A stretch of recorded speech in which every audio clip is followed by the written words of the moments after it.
Welcome to the Portland Culinary Podcast on Portland Culinary Radio. I'm Stephen Shomler, your host. Today we have a very, very special episode, Social Media for Farmers. I'm a huge advocate of social media and people building their brand. A resource I put together, Go Live Life, Imagine resources. You can build your brand because, I built a brand out of thin air, and a few years ago I was able to leave my day job and do what I do full time, and I absolutely love it, and social media was a big part of that.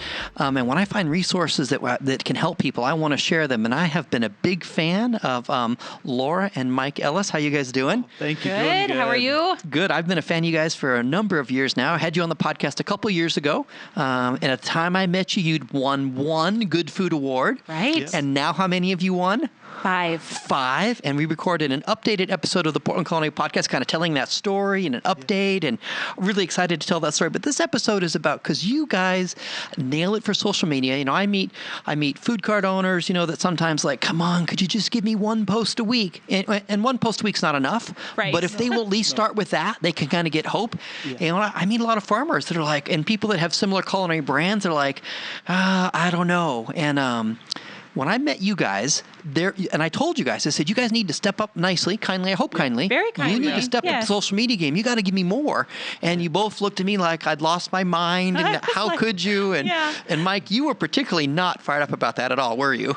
No, it's not my area of expertise, and not where I'm the most comfortable all the time. It can seem overwhelming until you do it. But you guys are nailing it, and I'm so impressed with what you guys do. Thought we got to share this kind of story to, and I don't care if you're a farmer or not. If you're wrestling with social media, they're going to give you hope and some great tips and good stuff. Okay, so the Mount Hope Farms is on Facebook. Right. It's on Instagram. Yes. And you're the one doing those posts primarily. Yeah, it's me primarily posting about our fruit spreads, our life on the farm, different storytelling. Yep. And has it been helpful to the business? It's been extremely helpful, especially when we've made it one of our main focuses. It's made a big difference. Okay. And so what are some tips? You got 3 tips that you would have for people if they were going to start doing this. Tell me these cool tips. What's the first one? So the first one is to post, for us, was to post day to day about the farm. So not necessarily about my personal life, but our day-to-day experiences on the farm, and keep that focus. And then the second one let's look at the first one, though. So you're saying day-to-day happenings on the farm. So here's what happened today on the farm. Right. And people actually want to know that. They do. They want to see, what I'm looking at on the farm, what I'm doing, what Mike's doing, what the kids are doing. But it's a little bit different. It's what's happening at the farm day to day. Right. It's kind of focused that it's not what's happening in Laura's life today, because your life is shocking to anybody, bigger than just the farm. Yes. Even though it's a huge undertaking. Right. But you're your mom, you've got young kids, right. You've got a lot more going on than just the farm, but it's not Laura's life. It's what's happening day to day in the farm. It's our family life on the farm. Yeah. So that's right. So I think that's a great tip. So you would encourage people just to then post day to day on the farm. Right. Exactly. And people have really loved that and connected with it. And we've got a lot of loyal followers that like to keep up with us, who are very engaged. Okay. And what's the second tip? The second one is to keep it on brand. So rather than talking about like you out for a cocktail with your friends. Right. Or you out for a cool craft beer, craft cider with your friends. Right. We are focusing on the farm, what we're doing, what our family's doing on the farm. So to keep it on brand, not to go off into some other world of, politics or anything like that. Like, we just want to keep ourselves focused, because that's what our followers and fans want to see. I wholeheartedly support that. If you go to, if you follow Stephen Shomler, if you like the Facebook page, you like the Instagram page, it's all of my nonsense, right? Yeah. But if you go to the Portland Culinary Podcast, guess what? It's only about the Portland Culinary Podcast. Right. You'll get no fun gin and juice stories there, mind you. Right. You kind of have to keep things separate and keep in mind why people followed you in the first place. Exactly. Why do they want to connect with you? And so to stick with that, and it keeps people engaged, and it keeps them with you, and then you just keep building off of that. Mm-hmm. Does it feel uncomfortable that you have fans? Sometimes we're still pretty small, but yeah, sometimes it does when someone walks up and, it's pretty cool, but we're like, oh gosh, people know who we are sometimes, at different events and things like that we do. And so it's taking some getting used to. But we're so small at this point that, we'll keep getting used to it as we grow. Good, because I'm going to tell you, I actually made a video. It's okay to have fans.com. People can go watch it. And if anybody deserves fans, it's both of you guys. Oh, thank you. That's really nice. I just want people to, it's okay to have fans, and I want you guys to know that it's okay to have fans. Okay, what's your third tip that you have for people? To not sell all the time, to do storytelling. So you're not wanting to just, put sales out all the time. You want people to follow you on your journey, and really connect with you. So your storytelling about your products, about the farm, about our lifestyle, and keeping it centered on that. And people like that. They like the genuineness of it. And they like to know how they can use our products. They like to know how they're made, where they're grown, and what we're doing day to day. So that's been fun. So storytelling versus selling. Right. And has it been hard for you? Was it when you first started this whole storytelling? Was it hard? What am I going to say? I mean, it was hard in the fact that sometimes you don't know how to do it. Sometimes you don't know how to do storytelling.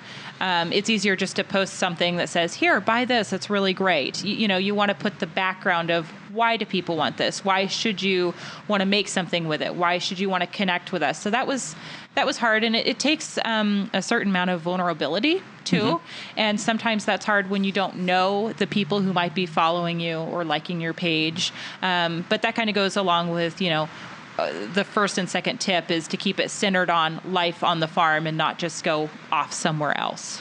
But has it gotten easier as time gone on? It's gotten easier. Because now you start thinking story-wise. Yes. You think a little bit different. You look at the world a little bit different. And you get better. You just kind of have to put yourself out there, get over the perfectionism, and just do it. And keep practicing, and know, you're not going to be perfect the whole time. And it's fun. If you let it be, it's really fun. Well, and I mentioned, you start thinking story-wise. Right. The best example I have for that is, some people used to sell floor covering. Mm-hmm. Or do sell floor covering, whereas other people I know have sold window treatments. Mm-hmm. So when someone that does floor covering walks into a building, guess where they're looking?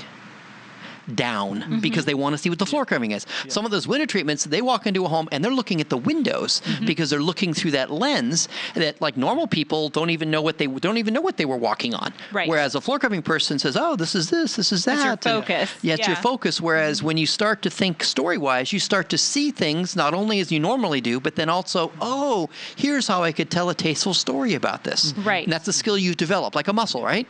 Right. And we're still, for me, I'm still working on it. But it's a lot of fun, and it's getting easier every time. And now that I've kind of shifted my focus onto that, it's going to keep getting easier, and we're going to get more followers and more people that want to engage with us. Okay, now you do a great job. Thank you. Hats off to you.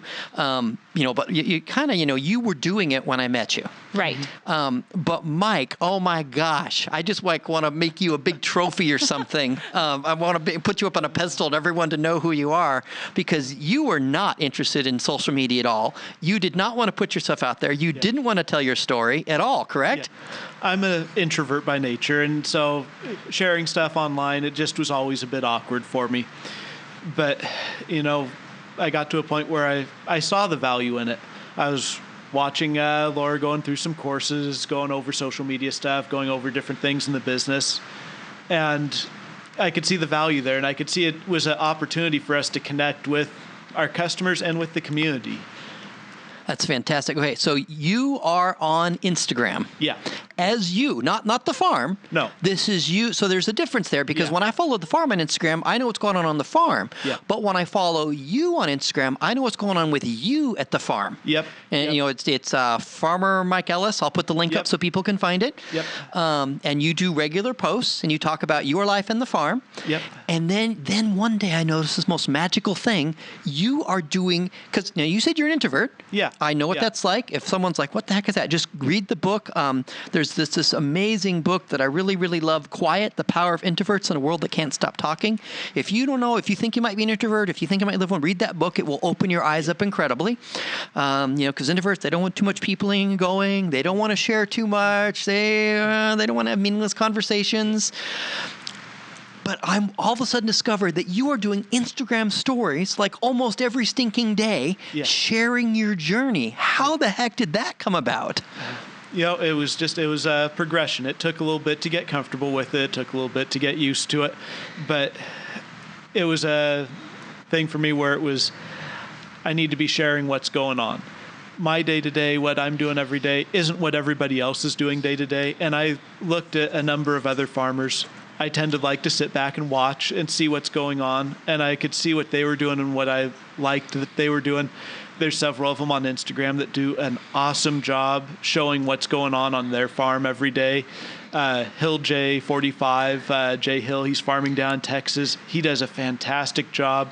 Five Mary's Farm, they're in Northern California. Again, they do a fantastic job. I can't keep up with all of their stories because they have so many of them. I think she must live with her camera out the entire day. But seeing those kind of people out there sharing what was going on, it really encouraged me to share what was going on every day on the farm. Even though it seemed mundane, it seemed like it would be repetitious. Sometimes I'm stuck in the shop for days and weeks on end trying to fix something on the equipment. But it's showing what's really going on.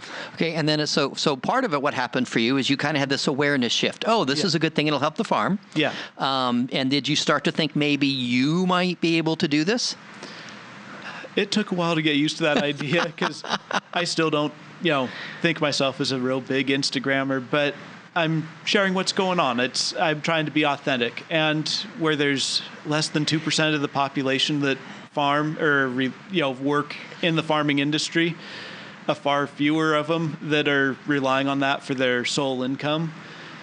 It's a very small pool of people that have a connection to farming and know what's going on. So if I can reach out and give people that little window, that little snapshot into what's going on and what we're going through on a day-to-day basis, that's me doing my small part to help connect with my community. Okay, so I know from watching your story that having the right tools for farming is important. Yeah. How important is it for you to have the right tool for your social media, for your Instagram? That was the other thing that spurred all of this change on. I had for years and years and years an old flip phone. It had been through the washing machine several times over. That was my fault, like 3 different times, and it kept going. It never died. It just wouldn't die, and being conservative on everything there, not wanting to be wasteful. I'm like, okay, it's keeping on going. I'm just going to stick with it.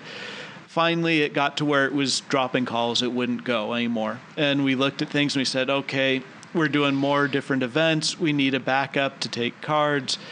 Laura needs more pictures out of what's going on the farm every day because there's stuff that I see that she's just not going to get the opportunity to see necessarily. I'm in the right place at the right time.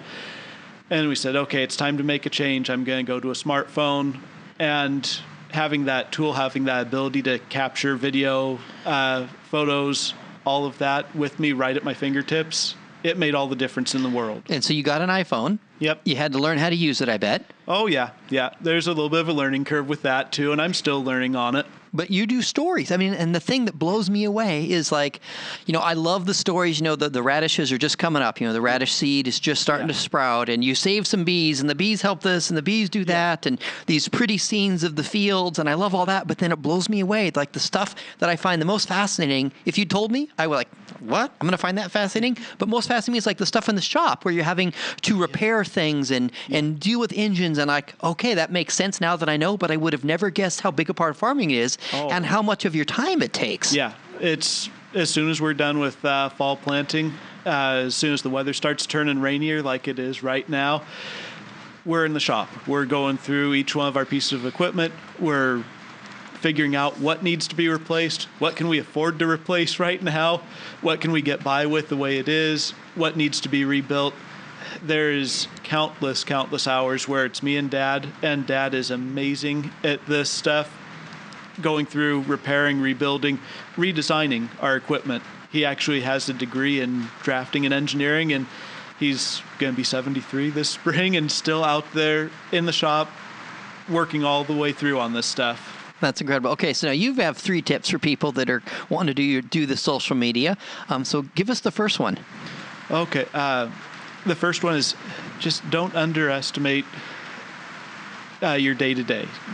What seems mundane, what seems like it's every day to you, it isn't every day to everybody else. Yeah, your everyday is not like my everyday. Yeah. I mean, and you're doing stuff. I don't know that I want your life, but I'm, because that's hard work, but I sure admire it, and I think it's interesting, and it makes me want to support you and go buy your stuff. Oh, yeah. And in the end, I'm not here to just sell fruit spread, but that connection to the farm, that's what I'm looking for, because we have to be connected to our community, to the people around us, to those fans of ours that want to support us. Okay, so I think that's a brilliant one. So if someone is out there in farming or in something else, maybe they own a food cart, who knows, don't underestimate your ordinary day-to-day, because it's not everyone else's ordinary day-to-day. Dude, you are brilliant. That's a fantastic tip. Okay, what's the second one? Second one is, and it hits home for me especially because I am a bit of a perfectionist. Probably more than a bit of a perfectionist. Farming is working on breaking me of that, because you can't always get everything perfect. So on social media, you don't have to get everything perfect. You just have to get out there and get working at it. Because honestly, being sincere, honest, and open with people is going to have a lot more value than a highly manicured, perfect Instagram feed. Okay, so sometimes there's these glamour Instagram accounts. I call them glamour. Yeah. I made up a phrase, but from the old days, the glamour shots people used to get. So I see pictures of your fields, and I'm like, hey, that looks cool. You probably are thinking, oh my gosh, that field's a wreck. Is that true? Oh yeah. There's a number of times I've looked and I said, we've got weeds out there that don't belong. We have this problem. We have that problem. It's muddy and running together. But nobody else sees it. Nobody else sees it. I'm entranced, and I love those things that you put out there. Oh, yeah. But it's funny. Okay, so just don't get out on being a perfectionist. It's so easy to think I got to get just the perfect image. Yeah. Whereas if you do that and never post images, you're losing. Just post. You can't post bad images, but you've never posted a bad image. No. But you post good images that in your head aren't great. Yeah. But to me, you're fantastic. Yeah.